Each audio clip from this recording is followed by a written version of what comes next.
Welcome back to another episode of the Diddyknowsball show. Today, I'm going to be breaking down the NBA in-season tournament quarterfinals game by game. I'm going to go very in depth. Before I get to the Celtics and the Pacers, please like, comment, subscribe on the video. We're building a media company. It's black owned from the scratch by fans for fans. So we appreciate all the support we can get. So now let's get to it. Celtics versus the Pacers. I'm gonna get to stats first before I get to my thoughts because everybody loves stats nowadays. It's stats run the world. Nobody can't just talk about their eye test. You got to give them the stats. So I'm gonna give you all the stats. Indiana is a great offensive team. They're number one in field goal percentage at 51%. The only team in the league over 50%. Boston is number three. But the difference between Boston and Indiana is the opponent field goal percentage. Boston is number three in opponent field goal percentage at 44%. Indiana is last in opponent field goal percentage at 50%. The only team in the league allowing 50% or more. And Indiana's number one in points per game. Boston is number 8 in points per game. But Boston is number 4 in points allowed. Indiana is dead last in points allowed. Y'all getting where I'm going here with these stats? Y'all getting where I'm going? Indiana is number 5 in 3-point percentage. Boston is number 14. But Boston is number 9 in opponent 3-point percentage. And Indiana is dead last. When it comes to rebounding, Boston is a top 3 rebounding team. Indiana is a bottom 3 rebounded team. Boston, the top 10 team in the points allowed in the paint. Indiana is dead last in points allowed in the paint. So, yeah. Indiana is number 1 in points in the paint, though. Boston 26. So, we're not going to overlook that. So, I gave you the stats. And what do the stats say? It kind of say what my eyes say. Indiana's a great offensive team, but they're terrible defensively, bro. Let's just keep it above. They're terrible defensively. Indiana can't stop a nosebleed, bro. I was not surprised when I actually looked up these stats and looked how bad they are on the defensive end. I'm gonna break down the coaching before I get too much to my thoughts. I think Rick Carlisle is a better coach than Joe Mazzulla, but I think Joe Mazzulla has better players than what Rick Carlisle has. So there is that. But if it's a close game, I wouldn't be surprised if Indiana pulls an upset just because they haven't lost in the in-season tournament and they do have a better coach. But Boston should win this game, bro, because they're a solid offensive team and they're a good defensive team. And Indiana is a great offensive team and they're terrible defensively. Boston has the star power. I don't know if Kristaps Porzingis go play, but when it comes to just pure star power, Tatum, Brown, then you got Drew Holiday, and then Porzingis play, you got Porzingis versus just Halliburton by himself. Now, I'm not gonna say Indiana Pacers personnel is just trash because they fit with their best player, Tyrese Halliburton. You got a live threat in Obi Toppin. You got a two-way big and Miles Turner that can stretch the floor a little bit. He ain't been shooting that great this year from three. You got Bruce Brown, who's a superstar role player. He ain't been all that this year, but he's been pretty good. Buddy Hield's been good. Benedict Mathurin kind of been going downhill. He had a good game last game. He's been solid these last couple games, but overall, he kind of been a little disappointing. So I give Boston, of course, the edge in personnel. So I think Boston the more well-rounded team. They get the edge in personnel. And when they played earlier this year, they already played. I think they played November 1st. And it was the 50-point blowout game, but Tyrese Halliburton didn't play. And we all know Indiana is dead without Tyrese Halliburton. So I guess what I'm saying is Celtics should win this game, dog. Celtics should really beat the hell out the Pacers. Celtics should beat the hell out the Pacers. But I don't know. They haven't lost in the in-season tournament game. I'm talking about the Pacers. So you just can't count them out. But if I had to put some money on somebody, it'll be the Celtics. The Celtics are just a better team, bro. Like Indiana's the better offense, but Celtics better with their star power. Celtics better at defense. So I'm taking the Celtics, bro. And Tatum, if you're looking at matchups, who you gonna put on Tatum? Who you putting on Tatum? Who you putting on Tatum? I trust my best player. I trust my defense if I'm the Celtics against their best player, Tyrese Halliburton, with Drew Holiday and Derek White. Then I trust the Indiana Pacers against the Boston Celtics best player, Jason Tatum. Because I'm still trying to think of who you would put on them. Maybe you probably put Obi Toppin on them. Oh, I'm trying to think. No, that's really a matchup problem. You can't put Bruce Brown on them. So I expect Tatum to have a big game. I think this Tatum should borderline have a 40-point game.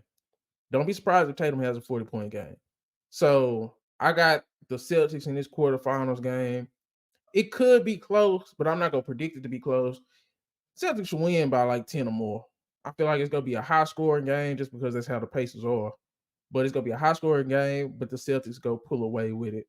So I got the Celtics. Now moving on to Pelicans and the Kings. Like I said, I'm gonna get into the stats first. So the Kings are 10th in points per game, 21st in opponents' point per game. They're 21st in rebounding. They're 20th in shooting percentage, 24th in opponent shooting percentage. They're 18th in points in the paint, 20th in points in the paint allowed, 18th in 3-point percentage, 23rd in opponent 3-point percentage. The Pelicans are 15th in points per game, 16th in opponents' points per game.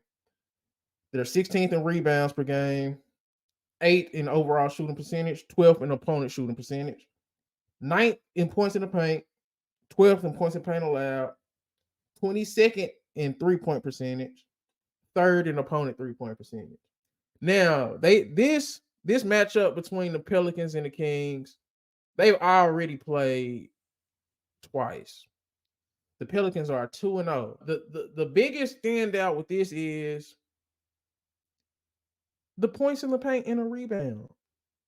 It sticks out. It's glaring.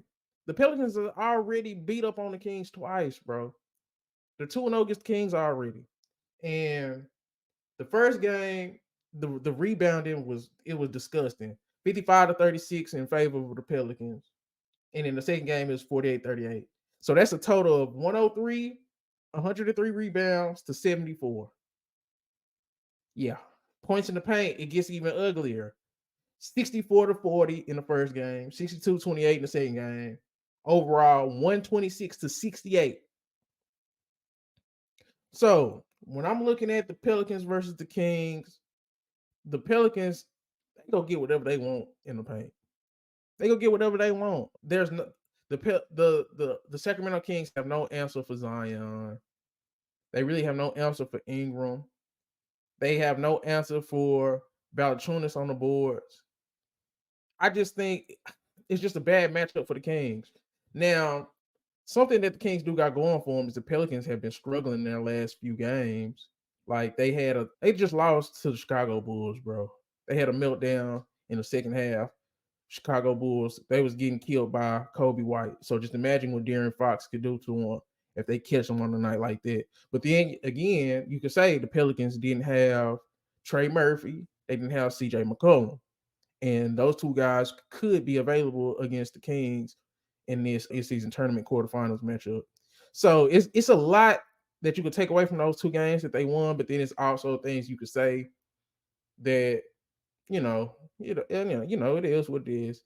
And then I just think it's just a bad matchup, bro. Domantas Sabonis, I said this once and I say it again. Domantas Sabonis can't be a center in the NBA. Not on a winning team. Not when it's time for winning time. When everybody has put in their chips to the table, everybody going all out. Especially against a team like the Pelicans where rim protection is a must. It's a must. Now, you gave up 64 and 62 points in the paint to the Pelicans in the first two games. Why are we expecting that to change? I'm not expecting that to change. Now, could the Kings pull this out because of a Herculean performance by De'Aaron Fox? Yes. Are we going to bank on that to happen? No, I'm not. I just think this is a good matchup for the Pelicans, and I think they're gonna get their full team back and with the shooting because they're not a great shooting team. They're going to be way better with CJ McCollum and Trey Murphy, and then you got Jordan Hawkins. So the Pelicans right now in 3-point percentage, they're 22nd. I think that could go up. Well, I think it has some misrepresentation because you haven't had Trey Murphy all year. CJ McCollum been in and out the lineup, and they got an emerging shooter in Jordan Hawkins. We all know that Ingram's a solid 3-point shooter. Zion can't shoot. Dyson Daniels can't shoot. Herb Jones really can't shoot. Valanciunas up and down. So they're getting that 3-point shooters back, hopefully, in this quarterfinal matchup. And I think that's going to be the difference on top of the points in the paint matchup. And Sabonis, I don't know. I don't know. And I don't know. I don't know if Keegan Murray will be back, but Keegan Murray hasn't been shooting that well. I think he's been shooting in the 20s when it comes to 3-point percentage. And Sacramento, I thought this was shocking. They're 18th in 3-point percentage. I thought that Sacramento will probably be a top 10 team in 3-point percentage. They're not, and they will need to be on point from the 3-point line if they go beat the Pelicans. They just keep it above because if you can't outshoot the Pelicans in this game, they're not gonna win because they're gonna get killed on the boards. They're gonna get killed in the paint. Like I said, Sabonis is not a center that can hold it down because he can't shoot and he can't protect the rim. And it's 2023. That is just a recipe for disaster at the center position. So give me the Pelicans, even though the Pelicans have been struggling recently in their last few games. I just think this is a bad matchup for the Kings, and I'm expecting the Pelicans to move on. I think it'll be a close game, and I do see a world where De'Aaron Fox could go off, but I'm not betting on it. Like I said, give me the Pelicans in a close game. Moving on, Knicks and Bucks.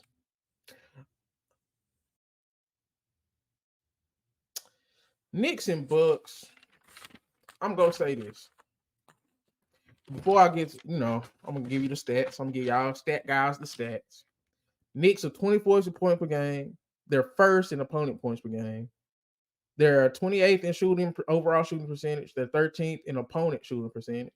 They're 7th in 3-point percentage, 10th in opponent 3-point percentage, 27th in points in the paint, 4th in opponent points in the paint, and they're first in rebounds per game. The Bucks are 3rd in points per game, 23rd in opponent points per game. They're 3rd in overall shooting percentage, 16th in opponent shooting percentage. They're 8th in 3-point percentage. They're 16th in opponent 3-point percentage. They're 16th in points in the paint. They're 15th in opponent points per paint. They're 15th in rebounds per game. Just looking at those stats, and now I'm giving my impression. Or I favor the Knicks in this matchup, even though the Bucks have already beat the Knicks. That was in spite of a Jalen Brunson having 45, but it was no RJ Barrett. Take that how you take that. It is what it is. But I do think the Knicks will win this game because they've been looking, especially Julius Randle. Julius Randle been looking good in his last couple games. He's kind of being more efficient. I'm still not with his body language. I'm not a big Julius Randle guy when it comes to just when it's time to win. I don't know. But I do believe in Brunson. I hope RJ will get it together and he'll at least be a positive for them because they didn't have him in the last matchup.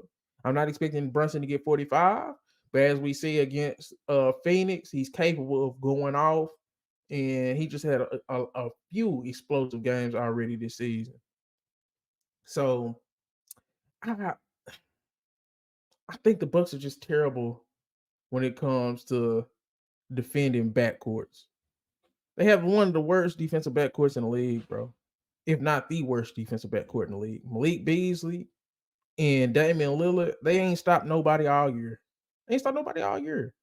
And I don't think that's going to change with Jalen Brunson. He had 45 last time they played. I can see him having at least 35 or high 30s, mid 30s this game. And I don't know, bro. I'm not sold on Adrian Griffin as a coach.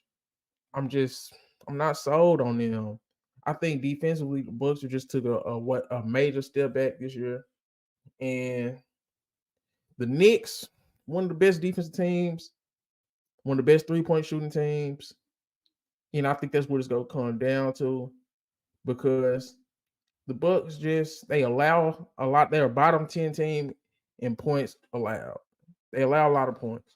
So if the Knicks can continue what they've been doing on the last stretch game, I think the Knicks can pull this out just because they're better defensively. Their best players are point guard. Bucks struggle defending point guard. But it's hard to count out a guy like Giannis. Giannis could go off any given moment. Damian Lillard could go off any given moment. But I think Jalen Brunson can match anything Damian Lillard does. I think Mitchell Robinson and Julius Randle could do a good job against a Giannis. The X factor to me in this game is gonna be what RJ Barrett does because they was in a close game last time they played and it was no RJ Barrett. So if RJ Barrett can give you pretty much anything, I'm just favoring the Knicks. I think they got the better coach. I think they got the personnel to match up with the Bucks, and I think they got the defense that the Bucks don't have. Bucks is pretty much a one-sided team, kind of like the Pacers, but not as bad. But they're an offense only team. They're an offense only team. Out of all the teams left, I think the Bucks probably have the worst defense outside of Indiana. I think, So give me the Knicks. It's going to be a close game. I wouldn't be surprised if in a close game the Bucks win. But right now, I favor the Knicks. So yeah, and I think Tom Thibodeau is a better coach. I think they have the personnel, like I said, to defend Giannis or do as good a job as somebody can on Giannis. The backcourt battle, I'm giving the edge to New York just because I feel like they can defend Damian Lillard better than Damian Lillard can defend those backcourt guys like Jalen Brunson and Quickly. So I favor New York. Yeah. The final quarterfinal matchup is between the Suns and Lakers. And I'm going to give you the stats. So the Suns are 11th in points per game, 17th in opponent points per game. They're 17th in overall shooting percentage. They're 11th in opponent shooting percentage. They're 4th in 3-point percentage, 8th in opponent 3-point percentage. They're 22nd in points in the paint. They're 23rd in opponents' points in the paint. They're 9th in rebounds. The Lakers are 20th in points per game, 18th in opponents' points per game. They're 5th in overall shooting percentage. They're 8th in opponent shooting percentage. They're 29th in 3-point percentage, 14th in opponent 3-point percentage. They're 6th in points in the paint. They're 13th in opponents' points in the paint, 12th in rebounding. So the tail of the tape in this game, Lakers are 2-0, but I'm taking they're 2-0 they're 2-0 against the Suns, but I'm taking that with a grain of salt because one game KD was by himself. The other game, it was KD and Beal. But just looking at the stats, it's gonna come down to points in the paint. And yeah, I think it's just gonna come down to points in the paint and rebounding. As simple as that sounds, because LeBron, AD, they're gonna try to get into the paint. I don't think AD took a 3-pointer in like the last 3 or 4 games. So the Lakers are gonna try to get to the paint.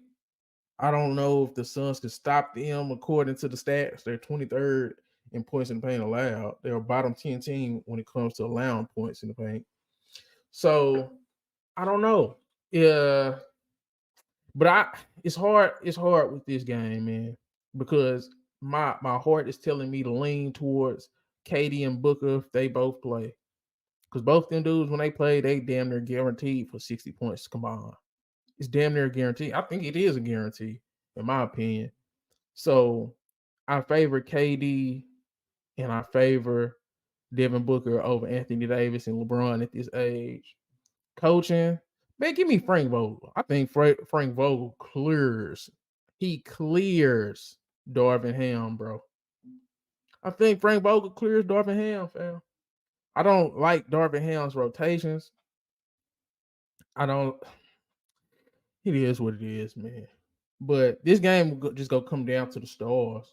Lakers Suns go come down to the stars. What stars is on? What stars is off? And I think AD is one of the most inconsistent stars of all time. I was wrong about him being better than Joel Embiid. Say man, now I just sound and look crazy thinking that Anthony Davis was better than Joel Embiid. Now I look crazy. The man made me look crazy, man. I know he just had AD done had a recent stretch where he done had like 20, 25, and 10 both these last couple games. But I don't give a damn, man. Joel Embiid ate his lunch when they played. He ate his lunch. And I think he was in foul trouble. But in this matchup, man, it's just gonna come down to the stars. Because I'm leaning towards Frank Vogel in the coaching matchup.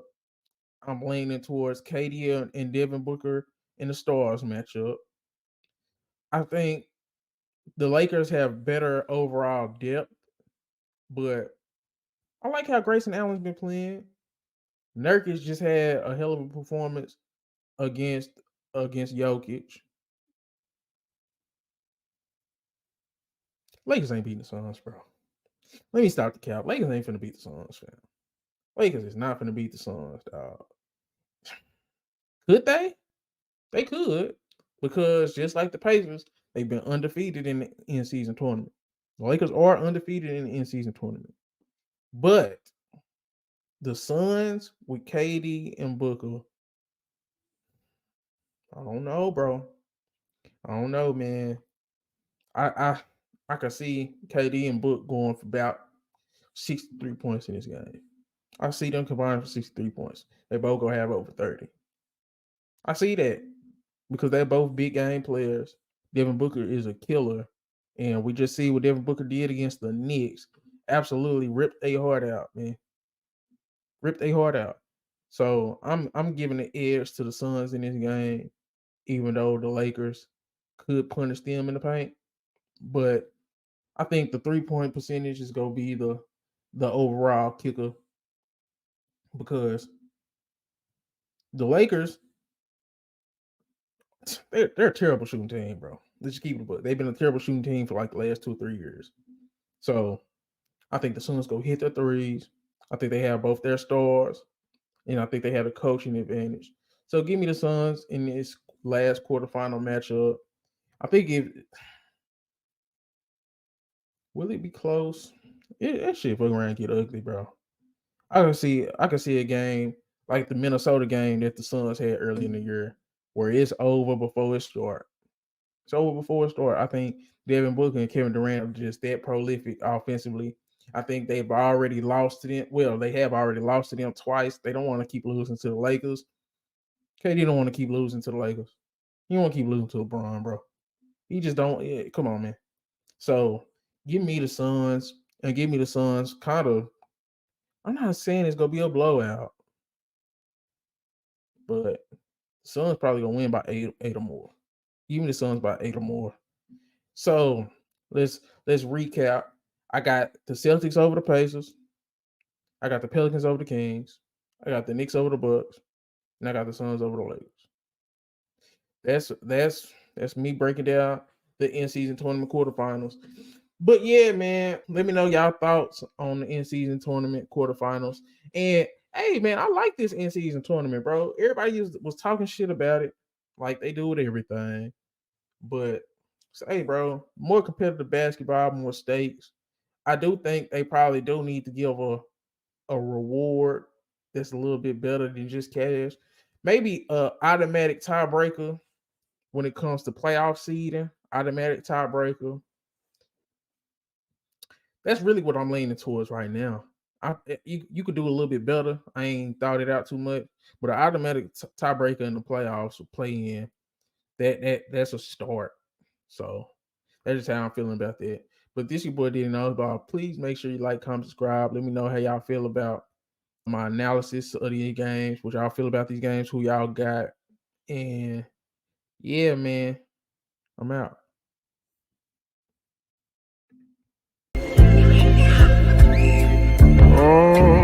Sounds find some shit I love to do, so I can live comfortable. Searching for a peace of mind, need that when it's time to rhyme. Perfect in every line, any chance I get, and I know it takes time, but I would never quit.